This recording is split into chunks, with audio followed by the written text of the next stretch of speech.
is not who we are. It is a processor of information and a communicator of information.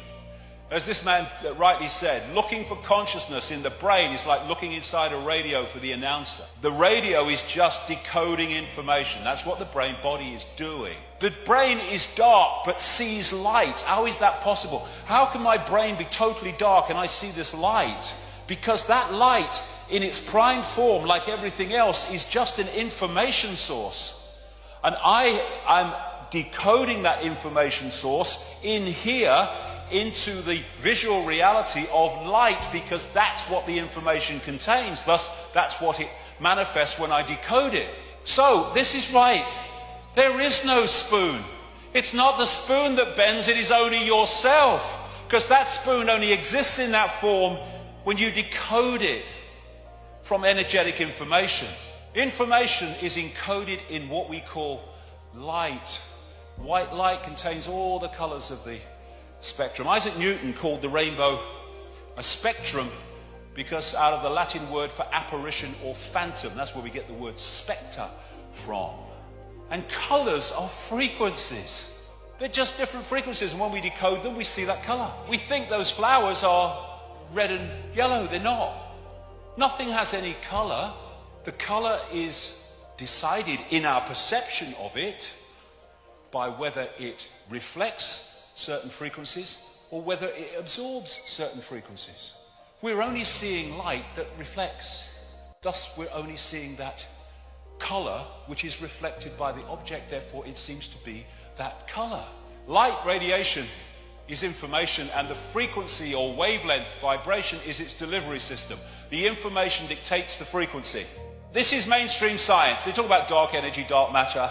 So you have this massive area of stuff they say exists in this universe which we can't see.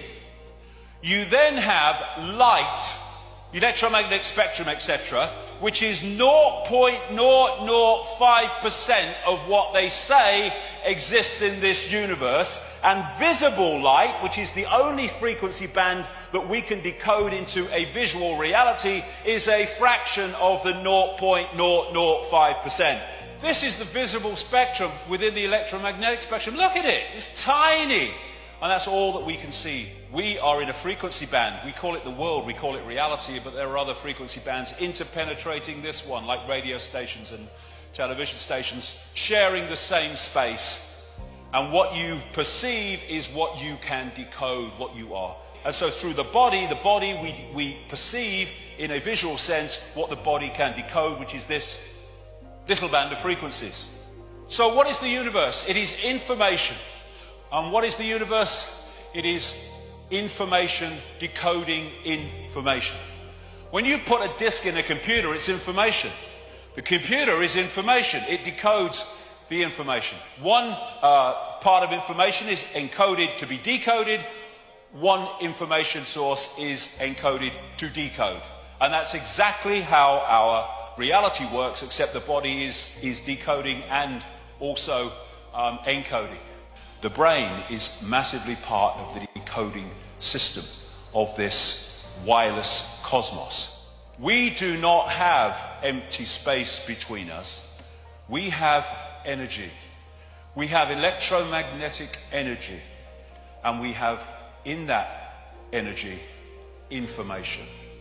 And from that, what I call the biological computer decodes that information into a sense of reality that we think is solid but simply cannot.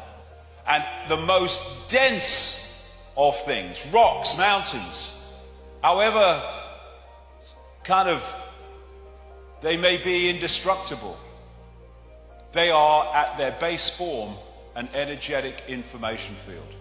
The more dense the energy, the lower the frequency, the denser and more solid the form appears to be. The base form of our reality is waveform, energetic waveform, which can carry extraordinary amounts of information. I call it the metaphysical universe.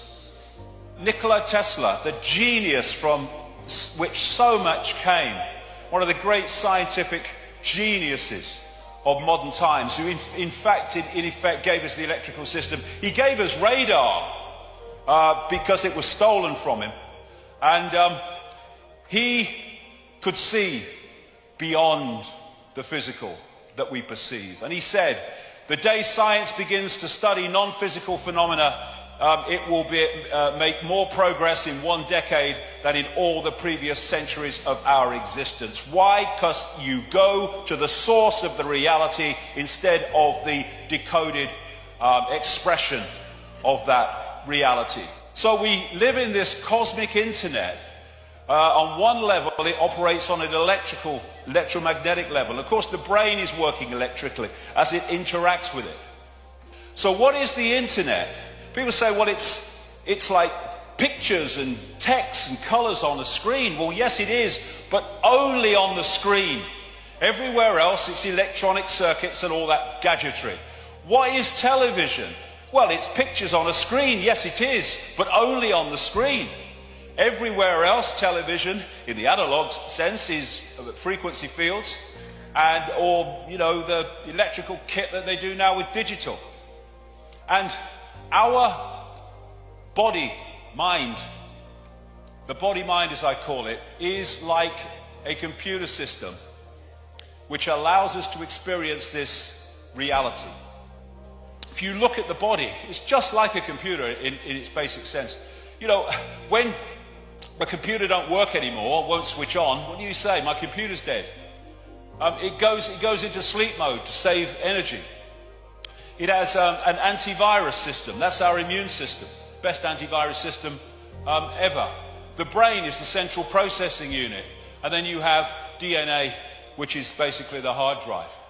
And the senses are decoding systems, decoding information into a form that the brain can decode.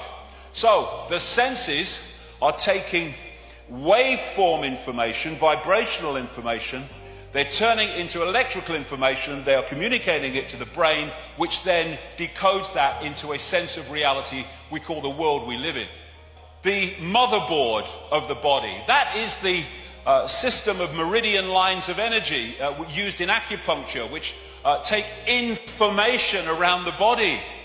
When information is passing around the computer too slowly, things start to malfunction. And what do we say? My computer's so slow today. Yes, because the information is not passing around at optimum level. When the information is not passing around these chakra systems and meridian line systems, then the computer malfunctions. We call it dis-ease, disharmony. What the acupuncturist is doing is using these needles and other techniques to make sure the flow of energy, information around the meridian system is optimum. This is why in ancient China they used to pay the acupuncturist when they were well, but not when they were ill, because his job was to make sure they never got ill. People say, you see this in the media, he's saying you put a needle in your toe and you cure a headache. That's crazy. Well, it's not crazy, it's perfectly logical. If the problem with the head is that one of these meridian lines of information is blocked in the toe that goes through the head, then it's no good putting it in the head if the blockage is not in the head. You put it in the toe and that clears the meridian, which takes away the pain from the head. It's very simple. And I love that line. You see that on news programs. They're talking about a story. They'll say, well, what we know is, well, what do we know at any point? Until 1929, scientists thought there was only one galaxy in the universe, the Milky Way. Today, they estimate minimum 100 billion. From one in 1929. And at that point, they would have said, what we know is. Well, what